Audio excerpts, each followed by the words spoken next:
जो आज इस फुटबॉल के कार्यक्रम में आपने मुझे यहाँ बुलाकर वाकई में एक खेल प्रेमी खिलाड़ी की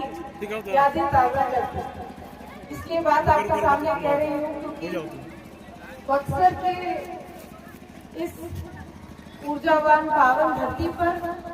मुझे एक ऐसे खेल मैदान में आपने बुलाया जहाँ पे मुझे लगता है कि लगभग मेरे सामने 4-5 खेलों का प्रशिक्षण चल रहा है और ये जताता है कि यहाँ के लोग, यहाँ के बच्चे, यहाँ के खिलाड़ी खेल को लेकर कितने जागरूक हैं और वाकई में ये दर्शाता है कि आगे खेल को लेकर बढ़ना चाहते हैं। आज इस कार्यक्रम के मंच पर उपस्थित हमारे साथ आपके ऊर्जावान जिला अध्यक्ष ओम प्रकाश भुवन जी, मंच पर उपस्थित हमारे बड़े भाई और प्रदेश संयोजक, जिनका एक नेता नहीं लेकिन एक खिलाड़ी होने के नाते हमसे पुराना संबंध रहा है, वैसे राजू जी, मंच संचालन करता भाई सौरभ तिवारी जी, कंचन देवी जी, प्रदेश महामंत्री युवा मोर्चा में ऊर्जावान संगठन को मजबूत कर रहे हैं वैसे हमारे भाई सीमांत शेखर जी, मंच पर उपस्थित जिला प्रभारी भोजपुर राजेश सिंह जी, प्रदेश में क्रीड़ा प्रकोष्ठ की सह संयोजक वर्षा जी, मंच पर उपस्थित बक्सर नगर अध्यक्ष ज्वाला सैनी जी, जिला महामंत्री लक्ष्मण शर्मा जी, जिला महामंत्री धनंजय जी, जिला प्रवक्ता प्रमोद मिश्रा जी, जिला सह संयोजक क्रीड़ा प्रकोष्ठ और जिनकी विशेष आग्रह में ये कार्यक्रम हो रहा है जैसे भाई दुर्गेश उपाध्याय जी, साथ ही साथ इस बक्सर जिला के पूरे कार्यक्रम में साथ चल रहे सरकार की ओर से वर्तमान में एडीएम और साथ ही साथ डिस्ट्रिक्ट स्पोर्ट्स पदाधिकारी आलोक जी, हमारे इस मैदान में उपस्थित तमाम खिलाड़ी, खेल प्रेमी और प्रिंट इलेक्ट्रॉनिक मीडिया के तमाम बंधुगण, आप सभी लोगों को मैं सादर प्रणाम करती हूँ।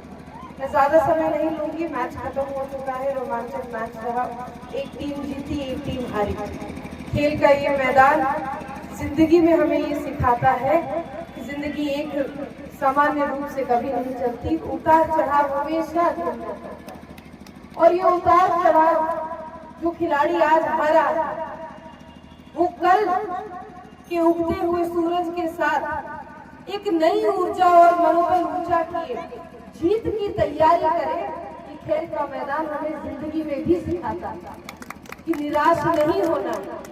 अपनी मेहनत पर विश्वास रखकर लक्ष्य को सामने रखकर दृढ़ संकल्प और दृढ़ निश्चय के साथ आगे बढ़ते जाना है। और मैं सच कहूँ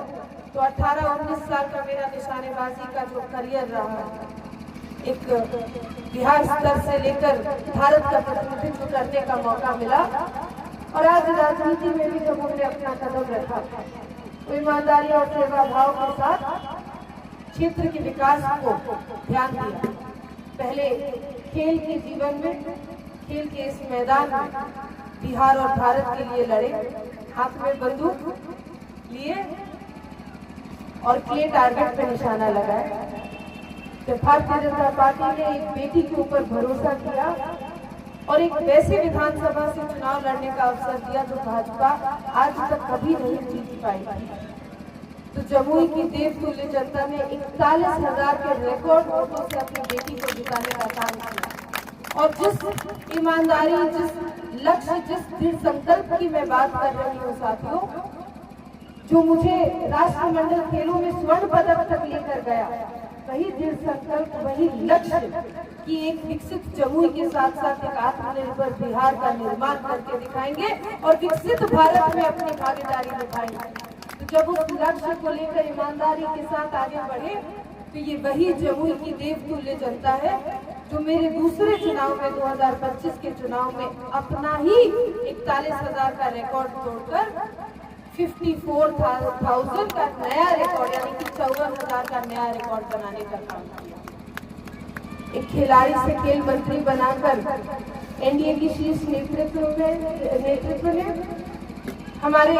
कंधों पर एक बहुत बड़ी जिम्मेदारी थी। लेकिन आज गर्व होता है ये कहते हुए और खुद अपने आंखों के सामने ये देखते हुए कि किस तरह से बिहार में खेल और खिलाड़ियों को आगे बढ़ावा मिला। आज से 19-20 साल पहले हमने अपनी निशानेबाजी की शुरुआत की। जब सफलता मिलती थी तो उस मंच पर पहले तो मंच ही नहीं होता था, खिलाड़ी को कोई नहीं पूछता था। लेकिन 2000 लगभग 7, 8, 9 और उसके बाद 2018 में जब खुद स्वर्ण पदक जीतकर आए, तब हमने देखा कि बिहार में भी खेल का मंच सजने लगा है, खिलाड़ियों को सम्मान मिलने लगा है। चाहे वो नेतागण हो, पदाधिकारीगण हो, प्रोत्साहन राशि हो या मनोबल ऊंचा करने के 2 शब्द हो, वो सभी बिहारी खिलाड़ियों को भी मिल रहा था जो राष्ट्र के अदर राज्य के खिलाड़ियों को मिला, जिसके लिए हम जैसे खिलाड़ी लड़ा रहे थे। मेडल लाओ नौकरी पाओ आज बिहार सरकार की चलंत योजना ही नहीं बल्कि बिहार की एक सच्चाई है। आज जो छोटे छोटे बच्चे हाथ में क्रिकेट बैट लिए सामने खड़े हैं, फुटबॉल लिए सामने खड़े हैं, इन सभी को मैं बताना चाहूंगी कि पहले मेडल लाओ नौकरी पाओ योजना बिहार में नहीं, ये मुख्यमंत्री जी की सोच है कि उन्होंने इस योजना को तब लागू किया। हमारा राज्य गरीब है, पिछड़ा है, मूलभूत सुविधाएं नहीं थी। आज जब घर घर सड़कें पहुंच चुकी हैं, जल नल का पानी पहुंच चुका है, स्कूल पहुंच चुके हैं, जब घर में पेट भरे हुए हैं, अनाज पहुंच रहा है, जब महिलाओं को रोजगार मिल रहा है, यानी कि मूलभूत सुविधाएं घर घर तक पहुंच रही है, तब जाकर मुख्यमंत्री जी ने अब खिलाड़ियों को प्रोत्साहन करने के लिए मेडल लाओ नौकरी पाओ जैसी योजना को धरातल पर जीवंत किया। और इसका सक्सेस रेट देखिए साथियों, 71 से ज्यादा खिलाड़ी बिहार के ऐसे हैं जो अपने खेल विभाग और खेल प्राधिकरण में योगदान दे रहे हैं। बिहार के पास पूरे राष्ट्र की अगर बात करें तो बिहार का 7वां राज्य था जिसमें स्पोर्ट्स यूनिवर्सिटी और खेल अकेडमी को शुरू किया गया। आज राजगीर का वो स्पोर्ट्स अकेडमी बिहार की सच्चाई है। बिहार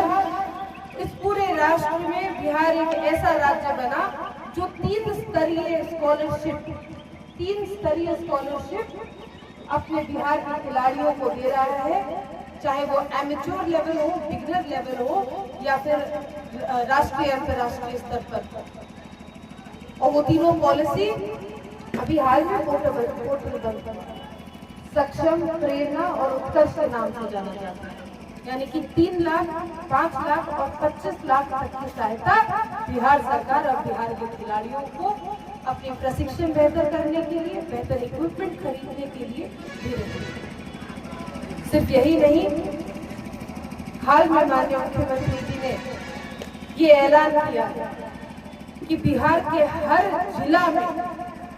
एक जिला स्तरीय सेंटर ऑफ एक्सीलेंस बनेगा जो अलग अलग खिलाड़ियों को अलग अलग खेल के इंफ्रास्ट्रक्चर देने का काम करेगा। जब हम लोग अंतर्राष्ट्रीय स्तर पर अभी उज़्बेकिस्तान में थे,